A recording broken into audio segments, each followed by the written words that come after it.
Streaming is the practice of running a game on a computer external to the one that the player is using. The game server sends the video of the game to that player's game client device, while the client sends controller or keyboard actions out to that game server. You might have heard of streaming being used with the Steam Link, or other similar tools that let you beam video from a powerful server computer in another room to your TV on the same network. Some streaming systems even allow people to do this over the internet. This is what I tend to refer to as remote play, being able to access your gaming machine from anywhere. But the crazy minds of the tech world have expanded this concept such that you don't even need to set up your machine for streaming at all. For today's topic, I'm going to take a nuanced pros and cons look at cloud game streaming. Cloud game streaming is just like remote play, except rather than connecting to a game machine you own, you connect to a server on a rack in a data center way out over the internet. And because game services have all added cloud saving capabilities, these servers can continue off of your old save. There's a lot that's cool about cloud game streaming, but gamers have had plenty of reasons to be healthily skeptic of any plan that hands copies of their games to servers and publishers. First, let's get the straw man version of this video out of the way. Excuse me while I put on my best used car salesman impression. Cloud game streaming, the way of the future. By this time next year, all of your favorite video games will be streamed from the cloud. That big clunky bag of metal you bought to play games with? Gone. Fancy desktop computers? Made useless. All you have to do is buy a second copy of the games you already own, and you'll be able to play anywhere, as long as you pay the simple yearly fee and the servers remain profitable. All the gaming of the next generation will be brought to you by cloud game streaming. By the technology companies you can always trust. I'm aware of all the caveats and slippery slopes that people suspect game companies of whenever this topic comes up. I've kept these concerns in mind as I've tried out some of the cloud streaming providers. OnLive, GeForce Now, Google's experimental Project Stream, and PlayStation Now. Microsoft is also planning a similar service that they have currently named Project xCloud X Xbox One XP for work. Oh, it's just xCloud? Okay. And there are also some relatively lesser known providers, like Shadow or Parsec, some of which only aim to allow players to use the technology with their own devices, using a computer or console they already own as their game streaming server. So, there's many different companies aiming to be in on this space. My primary testing was in Nvidia's GeForce Now. The big question, of course, is whether it actually works. And not just whether it sort of works enough to be an impressive tech demo that no one would actually play. The question is whether it works seamlessly enough that it's an acceptable option for playing. For GeForce Now, the answer is yes, if you have a good internet provider. I would have suspected it to be something like yes, but mainly just for slow-paced puzzle games where fast reactions don't matter and using your mouse on the menus can feel odd. That honestly wouldn't have been good enough. If you have a good service provider and you live in a well-supported area, the answer is yes. I really put this system to its limits, playing mouse-based multiplayer games against players that weren't going easy on me, and I didn't feel any strong disadvantage. I mean, I suck, but that's besides the point. Of course, physically speaking, there is a delay here, just like the delays introduced by wireless gaming devices and monitor refresh rates. It just wasn't a delay I was able to take much direct notice of. I am not a Pro League champion, but I am sure that they would notice these delays more than I did. It's also possible that certain extremely competitive genres like fighting games might be especially sensitive to these delays. They already have a lot of issues processing netcode with local copies, but I played plenty of fast, reflex-based action games. In fact, to put myself to the test, I defeated the final boss of Fury using a GeForce Now connection. So, while some people could end there, there are other questions for whether this technology is viable for the market. The next is use cases. I played a lot of streaming games simply because I wanted to make this video, but why would anyone play it if they're not writing articles? To be frank, the use case is there, but it's limited. When I visit my family, sometimes in the evenings after they've gone to bed, I want to kick back with a game. But most of my PC games are back home on my desktop. But even through my parents' aging Dell, I was able to play all of my games complete with their cloud saves intact. That's pretty handy. In addition, on one of the game communities I frequent, a player's desktop broke. He ended up taking my recommendation of applying to GeForce Now, and this was his primary way of joining us in Rainbow Six Siege for months on end until they could fix their computer. This could even be an easier way for someone to join friends in the world of PC gaming if they don't have the means to build a powerful computer. Streaming can also be used by people whose jobs involve lots of travel, as long as those destinations have strong internet connections. Finally, as a small niche, there have been some occasions where my friends were playing an old game that I had uninstalled, and I wanted to join them. As it turned out, starting the game via streaming provided just as nice an experience and let me join them pretty well. These are all pretty good uses.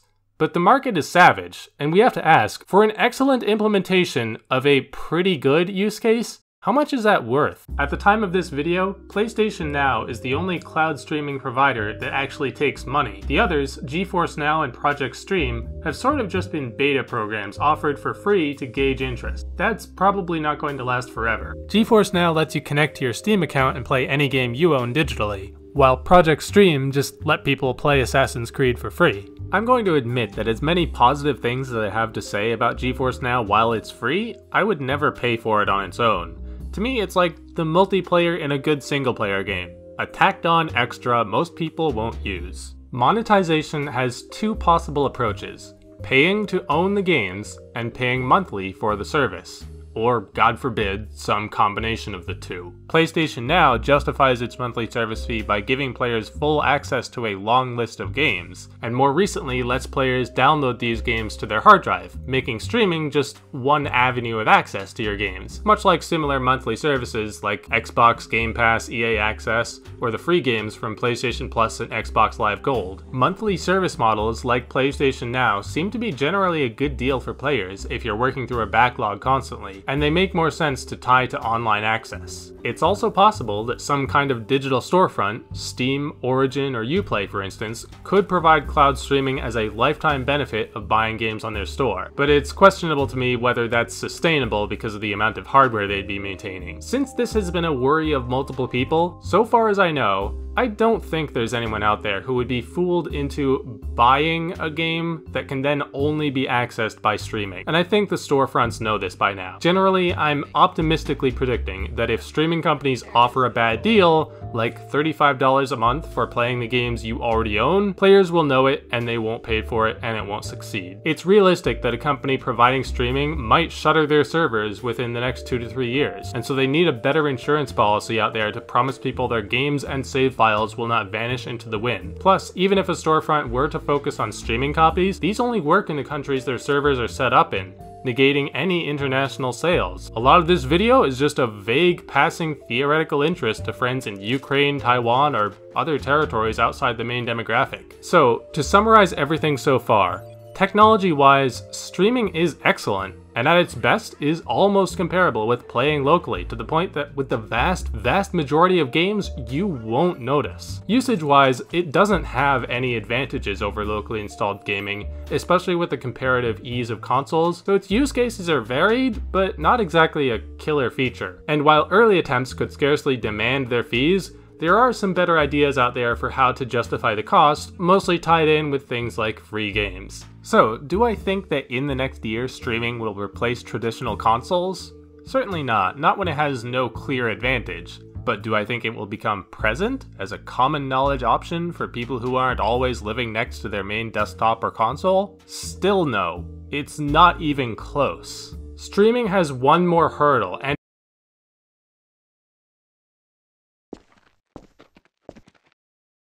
bad internet. Realistically, this is an issue that is more likely to affect countries like the United States and Australia, but the USA in particular is an extremely important place to make accepting of the tech. Determining whether one's own home connection is strong enough for streaming is not a simple question of megabit per second download speed, often advertised with the magic advertising prefix, up to.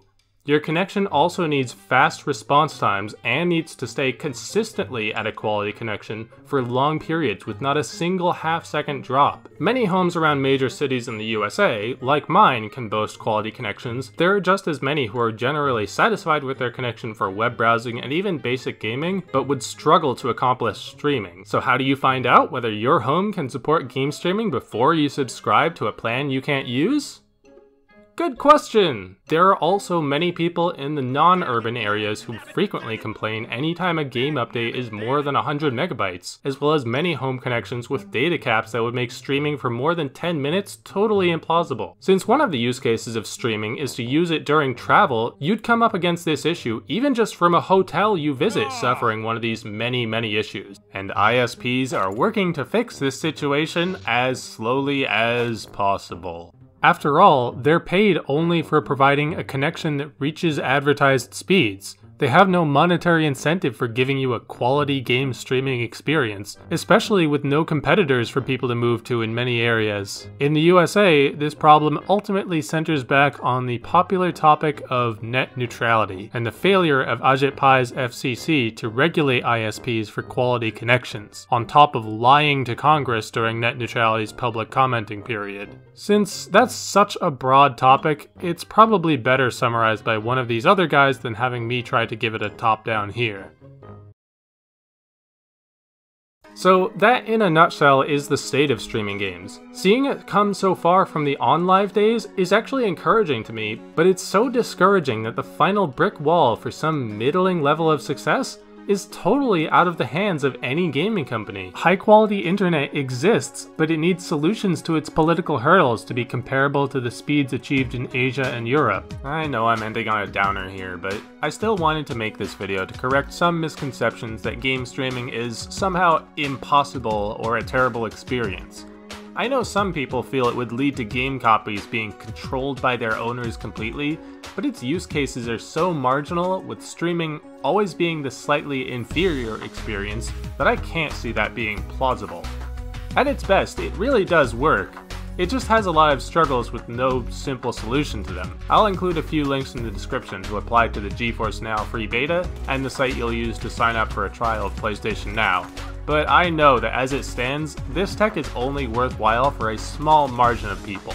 Hopefully this video has changed some opinions on cloud streaming, or at least taught you something you didn't know about it. I have no firm plans for when my next video will be, but I will still appreciate any comments on what I've done well and where I need work. See you another time.